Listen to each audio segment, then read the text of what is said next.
going to all in. We don't really know. He could be pulled out here. But it's very hard for me to do so, to play that devil's advocate. You know, this guy has not played anything, at least for Pro League.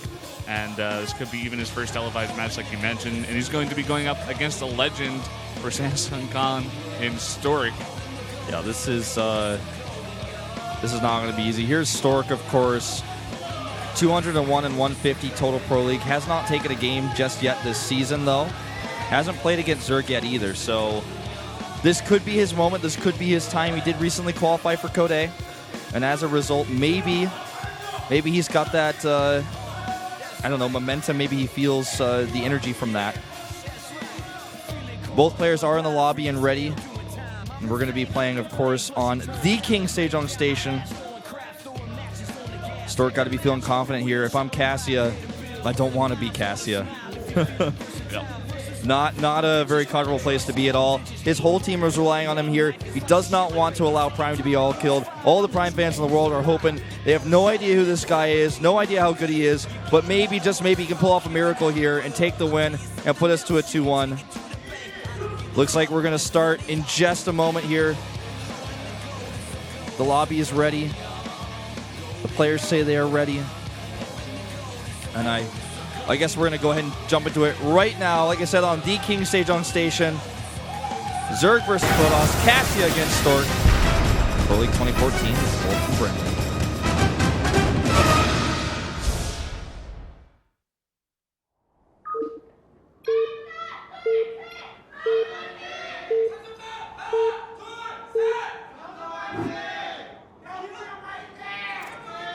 LTA는 SK텔레콤.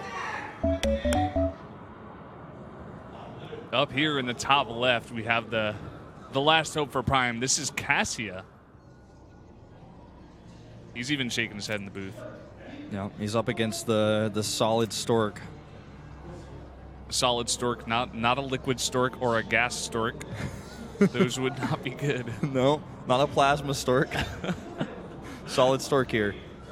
Not a solid snake, but a solid Stork. And this is, for Stork, got to be, for him, like, career-wise and confidence-wise for StarCraft 2, got to be a great match, because he's got to be thinking, okay, this is going to be my first win. I've got this. I'm playing against somebody who doesn't have experience compared to me.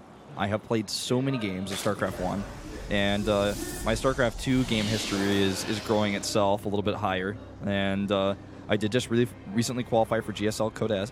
Code S is a bit of a stretch for him for now, but he might be on his way there. We'll see.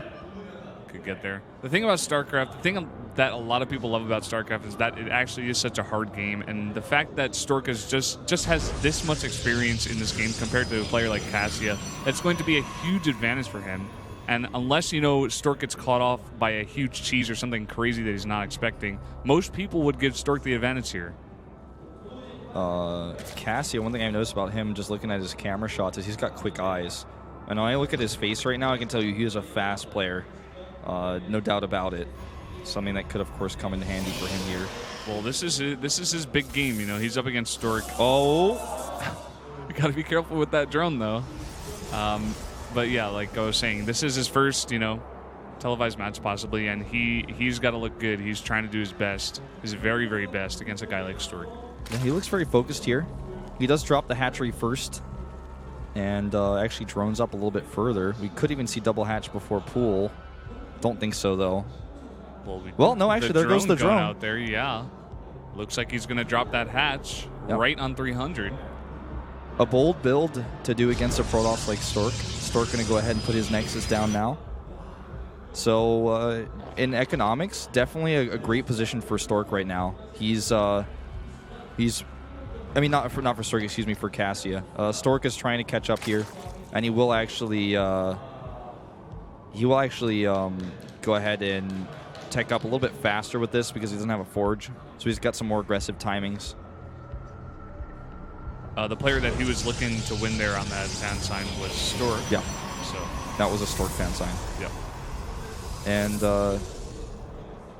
KassiA, he is like moving around the booth like crazy. He is really, really focused right now. I keep looking over at my monitor and then back at your one, and the every single time I go back to your one, I feel like KassiA gets just a little bit closer to the monitor. I swear to God. Like, and look at his head. He's just going back and forth. Oh. He is so nervous. Oh, my God. Look at him. He took his hands off the keyboard. Shook him out. He's like, he's on some Red Bulls. Real game, real genius. This is Pro League. Stork fighting. It looks like they messed up and put Stook and then put an R there to fix it. Oh, yeah. That's definitely what happened. Oh, my God. I hope that KassiA does not break down in the booth there. He is looking really stressed. I mean, he's not making any mistakes with his build so far, but it's very clear that he's extremely stressed, and he has so much pressure on him. So much pressure. I mean, this is a guy that basically has no experience, and he's in the booth for Pro League. The last hope for his team, who's doing terribly against Stork, this epic player himself. And, you know, going for a build like this, he was probably very, very nervous that if it gets scouted, could not end up well for him. Well, it's a Phoenix build coming out for Stork so far. Drops that first Phoenix. The Overlord Scout coming in here does identify that. The other Overlord wants to get away as fast as possible so he doesn't get taken out too quickly by the Phoenixes. We'll see how Stork wants to follow this up. Because he's up against KassiA's very fast economic build where he's going to have a lot of production very early on. And he may want to try to punish, add some gateways, and go for a timing. I believe that's a probe up at the top right that's possibly going to drop a pylon to be aggressive. Once he eliminates the Overlord Scouts, he can start to make choices like that. First Overlord will go down. Yeah, and all that Overlord has seen is that Stargate, that Phoenix, one gateway at the top. Wolves chuckling. That Overlord hunt actually goes a bit unsuccessful. That early pull that he had is going to buy him a little bit of time. He doesn't lose any production time, of course, with the Overlords he queued up earlier, and he does find this probe. He's been really diligent about checking around the outside of the map to make sure no forward pylons are going up, because he knows with a build like he's chosen, he is a little bit vulnerable to fast gateway timings. The Overlord will finally go down here. Robotics is already on the way for Stork, who's going to transition into a safe third base. Looks like here. The Forge goes down for him as well, so he can go ahead and set up a wall, a little bit of a SimCity at that third base, make sure he can secure it safely. Yeah. It's always good to note for newer players coming out here that most of the time you're just critical. You want to see like how good is this player exactly, and the fact that he's being very safe with the build like this. So far, he's not done anything wrong, so that's what he's got going for him so far. We're gonna have to see how he does. I don't want to see him break down like Terror. Not really play the game that he can. And, actually come out here. He's like transfusing drones. He is super on top of things. He's trying to keep them alive. This guy is not fooling around. This really is like the game of his life. This really is the game of his life. That's actually such a great thing. I'm so glad you said that, because this is the game of his life. This is, for any young player in Korea who is of KassiA's age, he spent his childhood watching Pro League for StarCraft 1 and following players. He may even be a Stork fan. He could actually be a Stork fan. There's a high possibility. And he's watching, now he's the last man standing for his team. If that's not stress enough, he's playing against somebody that he extremely respects in a televised match. This is his moment. This is the game of his life. And he's going for a big aggressive move here at the third base. And with only one sentry here, no SimCity, he might be able to get some damage done. Really great force fields on the other hand, though, by Stork. And that will ward this away. Yeah, Zergling's sticking around, though. He wants to stay. He does surround those two Zealots, and he is going to get those. But kind of going back, trying to get that Zealot and then get out. So he does do that. You cannot stress enough, any lesser force fields might have resulted in him losing those sentries. 24 Zerglings in production here. Barbie is looking on very, very closely here. Of course, does not want her team to lose 0-3. Does not want her team to get all killed. The wall that we have here is going to make it so difficult for this next wave of Zerglings to actually break through. He's still going to go for it, though. Putting down that Infestor Pit as well as joining up a lot is KassiA, so looking like he wants to go for that just now. Throwing down that fourth. He's going to come back in here with the Zerglings. He's not going to see much with those sentries over there. Should get decent force fields. Yeah, look at this wall. The pylon blocks the cannon as well. A few more Zealots coming down. He's even going to add an additional pylon for walling. This Zergling force really limits the amount of drones that KassiA can make because he uses so much larva for it, but at the same time, it does give him a great presence on the map where he can go very quickly to Hive Tech. He grabs Pathogen Glands. I was expecting maybe we were going to see Swarm Hosts instead, But of course, with the upgrades he has, it makes a little bit less sense to be going for those because he's not going to have any range upgrades for his Locust. With the Hive, we can maybe see very quick Vipers, and he might try to control the game using that. And I like this choice to go ahead and knock down this debris so we can have alternate ways to attack Stork, who's really set up the Great Wall of Stork here in this game. Yeah, it's very, very defensive on 3 bases so far. I like what KassiA is doing so far. You know, he's spraying that creep very, very nicely. Like we said before, he's really on top of this game. He's doing basically everything he possibly can in terms of the little things especially. Even trying to take down these rocks over here, open up another attack path for him. Get that 4th base up going. Getting that Hive as well. Yep. Ursadoc just chilling over here next to that hatchery. And he's also cleared up those rocks, making it a little bit difficult for Stork to do any harassment over there by ground.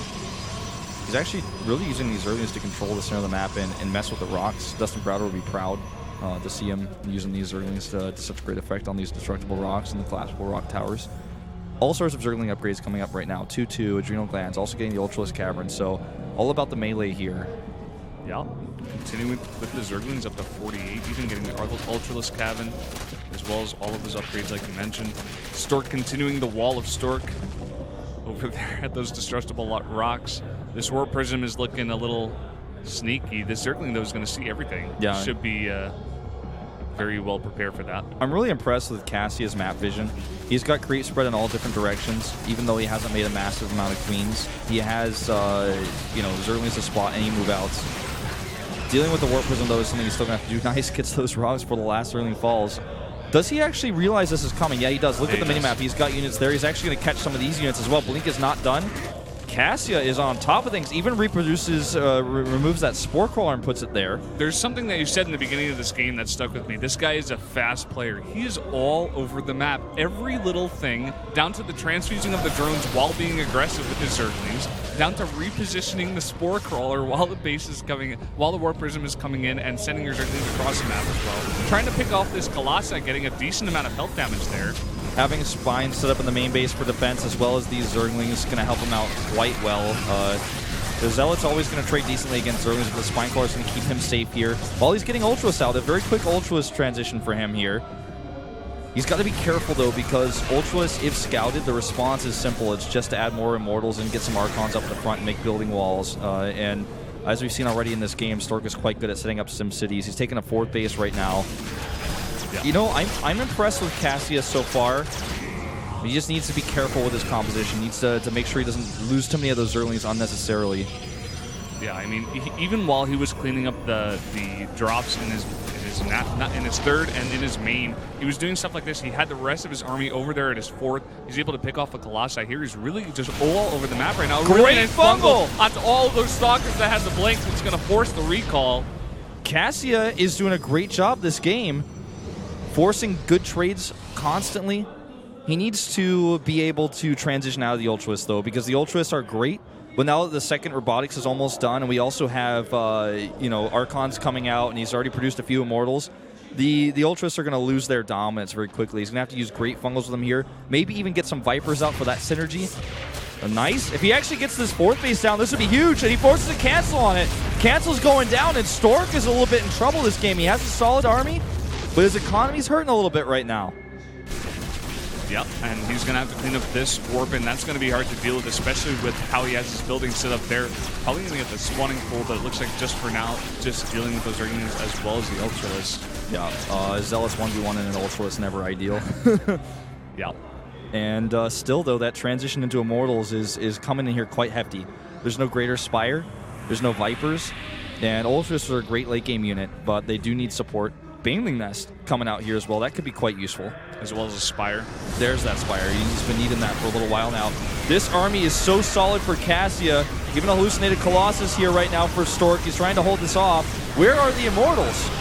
The Immortals are just not here. He needs to get a fungal onto those Blink Stalkers, not doing it just yet. But boy, those Immortals in the back, I mean, with all these infested Terrans as well, he could do a lot of damage here.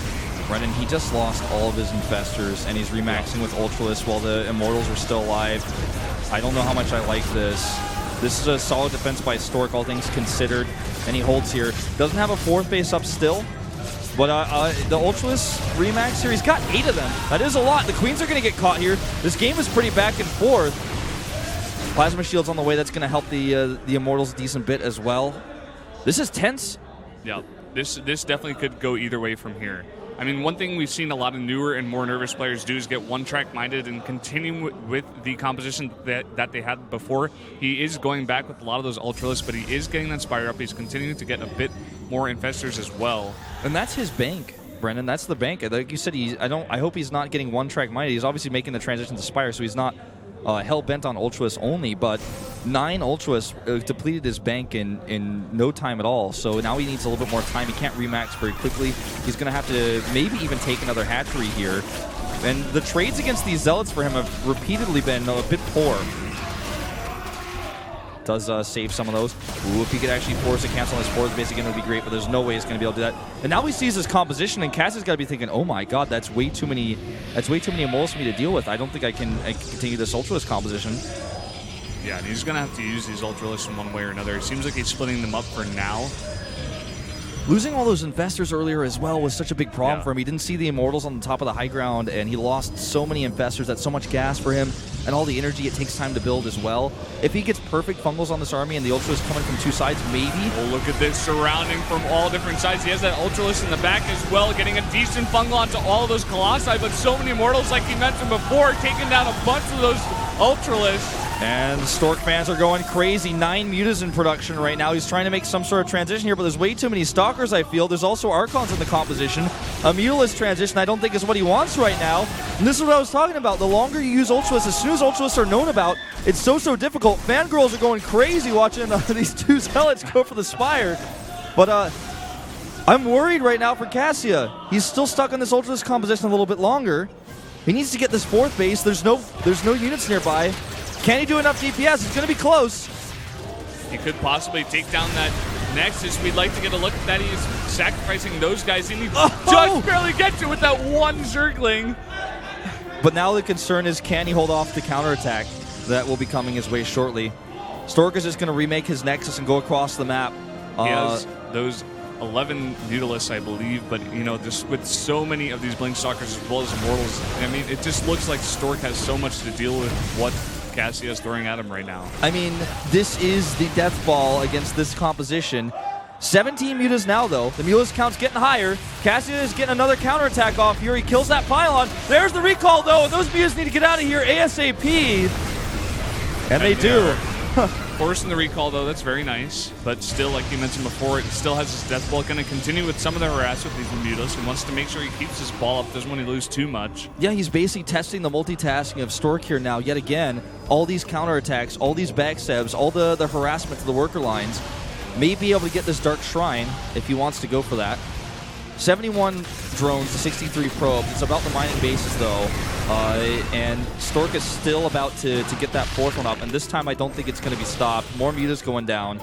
Looking at the supply, it's like it's Stork now building a bank, and he still has a decent composition. It's all about the engagements. That's the only way KassiA might be able to turn this game around. So many Immortals in the mix. I can't believe he's still making Ultralists, but what choice does he have? He doesn't have Blue Lord Tech, and here we go! The Fungals go down. Not a lot of Stalkers here to deal with the Mutalists, but he does have a bunch of these Archons. Invested Terrans coming here as well. The Mutalists may just be enough to push this back, but here comes the next wave of Stalkers, and Stork fans everywhere are screaming, going crazy, as he does push this back. That one Archon doing so much damage. The remax here for KassiA, at least the attempted remax, is going to take way too long, and it's mostly an Ultralist. The Immortal count way more than the Ultralist, and if you're a Zerg player, you never want that to be the case. KassiA's looking stressed. Look at his camera shot here. He's going for another big counterattack. The wall is not set yet. He's got a few Mutalisks here. He's trying to make something happen. He's trying to make whatever he possibly can happen with all of these Blink Stalkers right here. It's going to be hard to deal with this. He's going to have to fly away eventually. Doing a decent job cleaning up the back army of this Stalkers. He's going to run away now. KassiA is still trying to hang on here. He keeps remaxing with Ultralists, and the Immortal count is a little bit lower than it used to be, and of course Immortals, not what you want against Mutalists. Picks off a High Templar, may get 2. Does not want to fight here, though, against these Ultralists, or rather against those Immortals. The Immortals are going to make such quick work of those Ultras, and this may actually be the end of the game. He lost all of his army there. He lost just way too much stuff. He's losing Mutalists as well. He's trying to get Infestors, but there's the GG! And Samsung Khan takes the 3-0, takes the all kill. A nice effort by KassiA, but Prime remains the punching bag. Now -10, whereas Samsung Galaxy Khan will take that third place spot, moving up, passing Jin Air at least for now. Solid win here for Stork.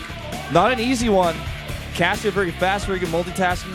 I feel maybe a little bit stuck on that Ultralist composition. One of the strengths of Ultralist is if you don't know it's coming, it sometimes can be really scary, especially if you get bungled and you lose your whole army.